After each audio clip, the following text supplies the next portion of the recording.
La Compagnie du Sénégal est un acteur majeur français de la traite négrière, ayant contribué à l'organisation logistique et commerciale de l'esclavage entre l'Afrique de l'Ouest et les colonies antillaises françaises.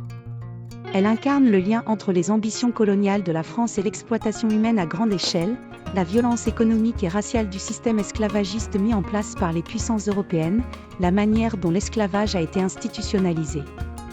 Créée en 1673 à la demande du roi de France Louis XIV, le Roi Soleil, c'est l'une des nombreuses compagnies coloniales françaises et la deuxième des compagnies européennes fondées au XVIIe siècle à viser directement la traite négrière, un an après la Royal African Company, fondée en 1672 par le duc d'York Jacques II qui devient roi d'Angleterre en 1685. Elle remplace la Compagnie des Indes occidentales, jugée trop centrée sur le développement du tabac et perçue par les planteurs comme un frein à l'essor du sucre à la Guadeloupe et la Martinique, une culture basée sur la consommation rapide d'esclaves jeunes, forcés à travailler au fouet. Elle reçoit le monopole du commerce sur la côte sénégalaise, sur le fleuve Sénégal et les comptoirs de Saint-Louis et de Gorée.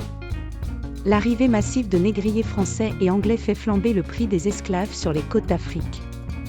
À sa création en 1674, les planteurs de canne à sucre de Martinique avaient 2400 esclaves, contre 2700 10 ans plus tôt en 1664 lors de la création de la Compagnie des Indes occidentales. 6 ans seulement après la création de la Compagnie du Sénégal, le nombre d'esclaves en Martinique a doublé pour atteindre 4900 en 1680. Leur nombre sera même multiplié par 6 en un quart de siècle, pour atteindre 15 000 en 1700.